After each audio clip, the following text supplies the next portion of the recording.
right now you dropping new music. You got a single April 20th. Yeah. The internet is messing up here. I'm going to put the links down there below. Now, tell the people about your project, the Dave Spivak project, right behind you is the name, and where they could get everything. Yeah, sure. I mean, everything will be up on all streaming on May 1st, the full album, April 20th, the single, As Good As Our Shadows. I can go on all day, so just cut me off if I'm going on too much about this, but it's a real special album. It's the album I always wanted to make. I sold a 1966 Gibson Minuteman tube amp maybe like 3 years ago. A guy came from like a Craigslist Kijiji type thing, it's called in Canada, and he came over to buy this amp. And he grabbed my Strat and he just started soloing like a madman. I thought, oh, this is pretty cool. And then we exchanged phone numbers. He saw one of my show posters on the wall and he said, hey, I'll check out your music online. So he did. And then we connected and he said, I'm trying to be a producer. I want to produce music. And I just went lights on. Like, this is great, because every producer I've worked with has been awesome, but I want to do it my way, right? So I said, let's really sit down and talk about what I had in mind. So this is a very organic rock tube amp type of thing. We don't not using any pedals, a Strat right in, the best 70s cymbals we can find, the best old school drums we can use, using an AKG 414 for the vocals, which by the way, I've been binging old Johnny Carson stuff, and he has the same mic, so it's really special. One of my favorite shows through COVID, through the pandemic, to watch.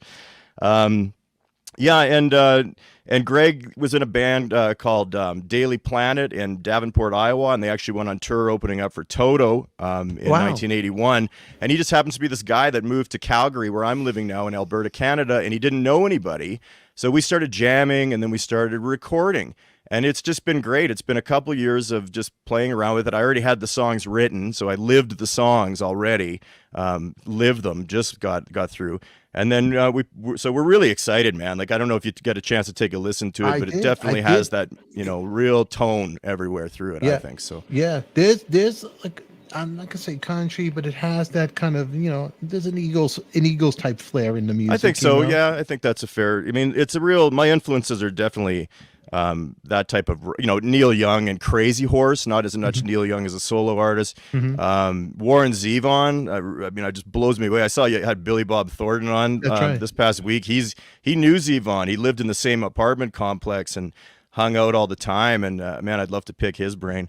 So those are my two biggest, I would say, influences. And then I love the Steve Earle and the roots rock and the Tragically Hip from Canada, and just, a lot of that type of thing, right? Yeah.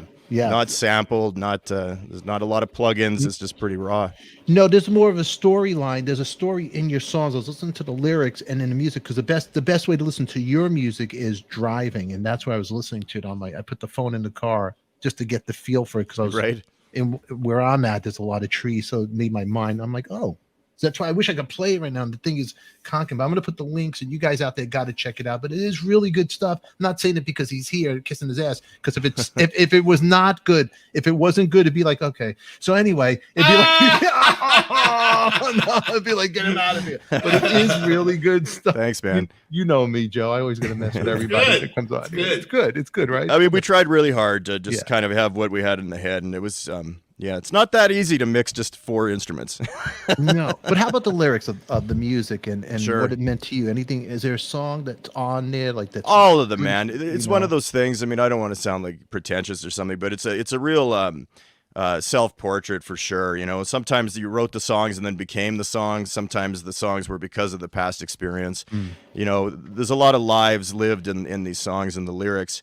And that's really what I want people to hear. I want people to hear this message. If you've gone through a heartbreak, if you've gone through financial turmoil, if you've gone, which we all do, right? Yeah. And it's just those type of things is when some of the best stuff comes out. And one of my biggest guys is Warren Zevon, and I don't think he wrote a happy song. I mean, if you listen to it, the lyrics are humorous and they're interesting, but it's just misery. Isn't this a great thing? Check it out. May 1st, you're gonna kill yourself. It's so much full of misery.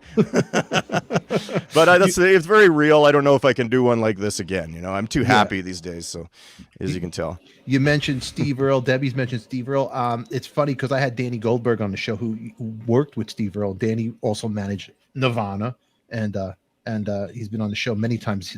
Stevie Nicks, his first solo record he put out, but Steve Earle, I think he was his manager who's another what a story that guy has, Steve Oh Earle. God, yeah. If you guys out there, you know. Yeah, And he's absolutely. just amazing. Oh man, and Guitar Town is still just one of the best albums, and you listen to that, and it just hair on my arms stands up when I think of that. And the mix and everything's phenomenal on that. You know, Billy Bob, when he came on the show, his music is really good. He put a song out. He's into 60s, and you know, the public don't talk about the acting, but I wasn't even going there because I was in his house in the studio originally when he bought it from Slash, when he first bought the house, and there was a studio down the stairs, and it was almost like a little like the Funk Brother Motown Hitsville, because it was down, it was like a pit.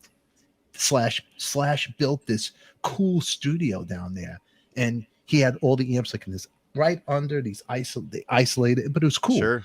And I think that's why Billy Bob bought the home, because of that. And he didn't have a band, and I ended up giving him crap because I could have been the bass player, but then Chuck Garrick took it because I think I went somewhere else. They used the Glam Nation band, but I got left out. I go, Billy, what happened? I go, that's bullshit. That's what I told him. I go, it's bullshit. Yeah.